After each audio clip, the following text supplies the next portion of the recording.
Good morning to all of you. Today our topic is human sperm.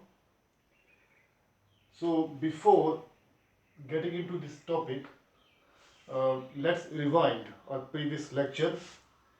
In our previous lecture, we were talking about spermatogenesis, and in spermatogenesis, we came to know that during spermatogenesis, development or formation of sperms takes place inside the seminiferous tubules.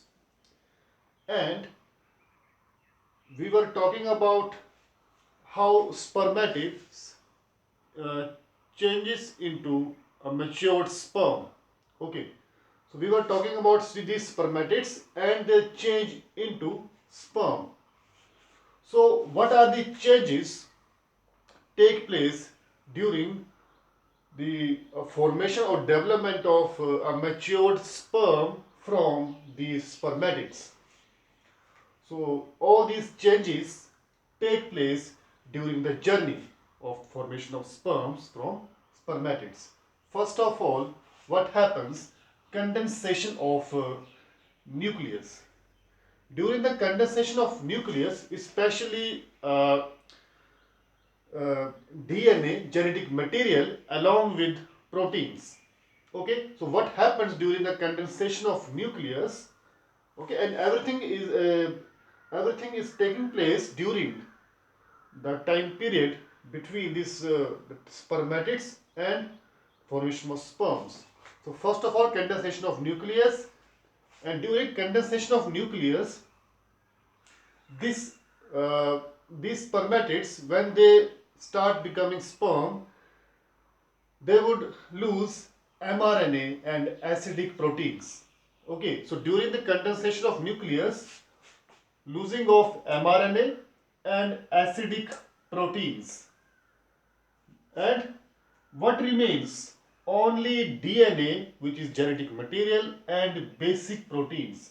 अब आपके दिमाग में एक question आना चाहिए कि what is acidic proteins or basic proteins actually?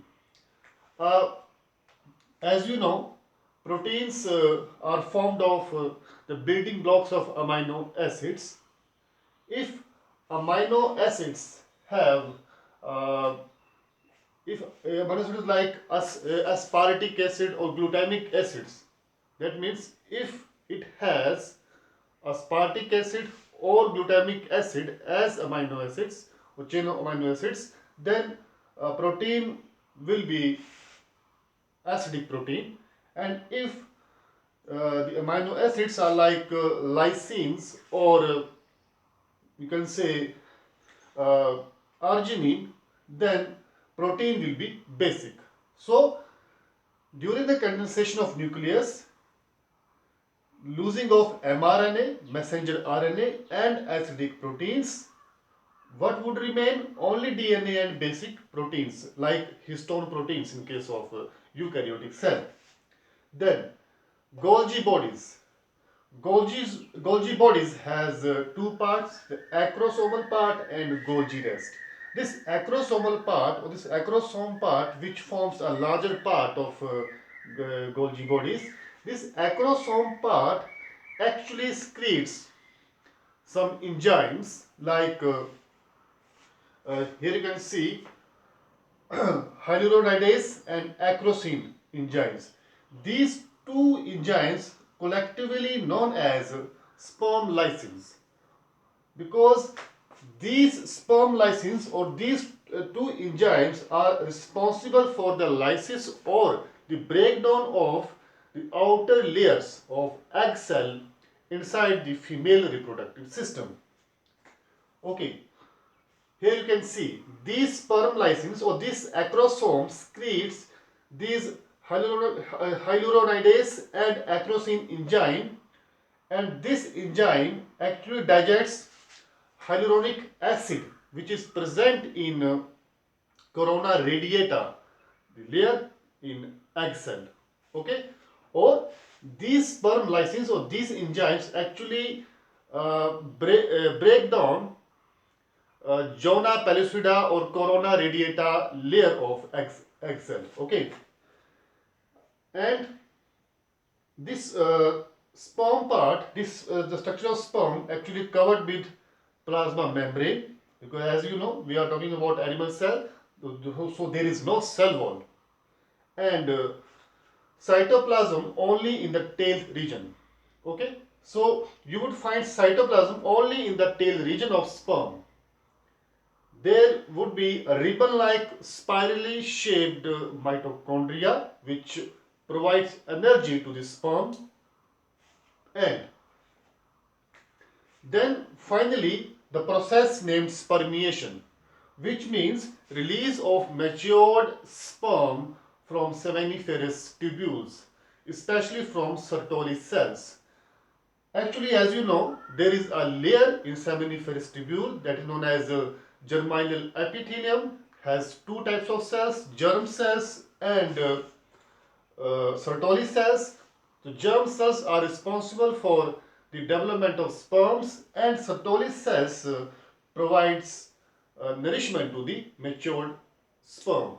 So germ cells produce sperm, and that sperm is released via Sertoli cell, and from Sertoli cell that sperm gets nourishment. Okay, so it's all about the journey right from the formation of spermatids to the formation of this matured sperm. Now let's come to the structure of human sperm. As you know, human sperm is haploid, flagellated and motile in nature. It has its structure is divided into four parts: head, neck, middle piece and tail. So let's talk about this head region. This is head region, and here you can see this is the nucleus.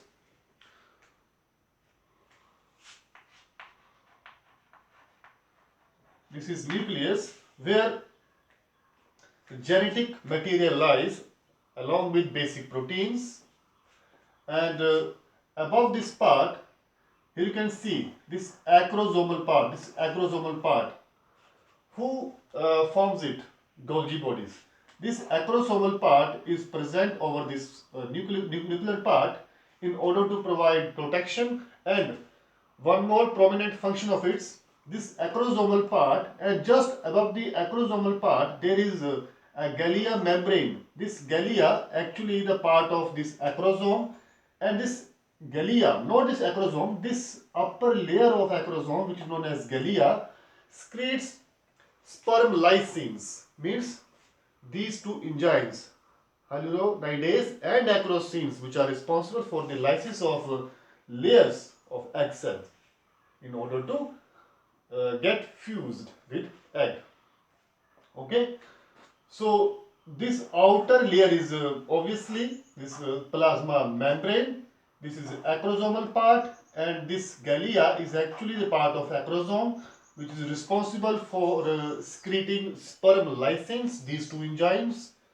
Okay, and there is a slightly depression here you can see, and just beneath this depression there is a centriole, and in just between this another depression of plasma membrane which is known as neck region. So there are two centrioles are present in sperm.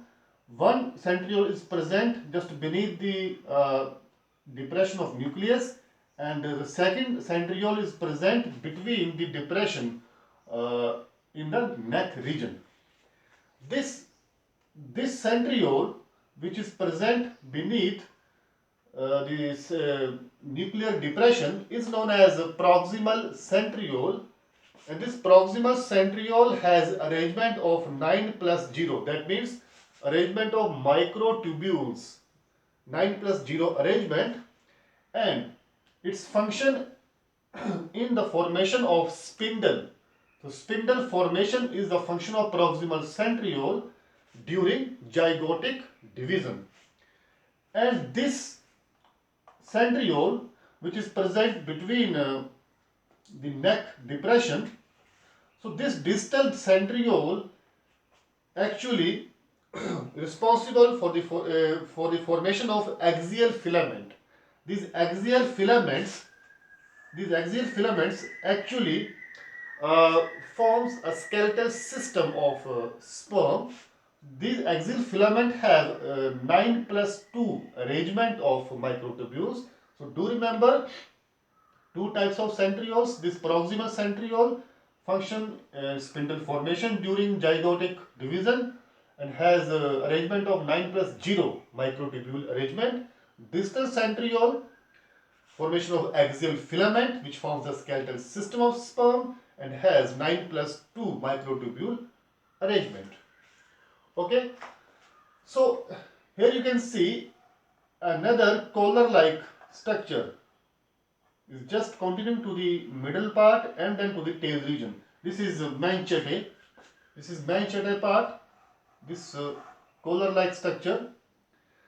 The function of this manchete actually transportation of proteins from head region to the tail region. Okay, transportation of proteins to the head from the head region to the tail region. And inside, this is a middle part. So inside this middle piece or middle part, there is a ribbon-like spirally arranged mitochondria, and this mitochondria is responsible for providing energy to the sperm, and this cytoplasm is reduced in matured stem and present only in the tail region in very small extent. So it is present only in the tail region, and when these axial filament actually accumulated in the tail region, they are known as axoneme. So this is the axoneme part. So this is the head part, neck part, middle part, this is the tail part. Okay, so we have galea, which is a part of acrosome, responsible for releasing sperm lysins, these two enzymes. Then this nucleus, inside the nuclear so just beneath the nuclear depression, we have proximal centriole, spindle formation 9 plus 0, distal centriole, axial filament, skeletal system 9 plus 2 arrangement, and this is manchete, transportation of proteins from the head region to the tail region, and this axoneme part, and cytoplasm is very reduced, present only in the tail region, and spirally arranged mitochondria known as Niebuhr, okay, provides energy to the sperm. So it's all about the structure of sperm and the journey of spermatids to the development of sperms. Thank you.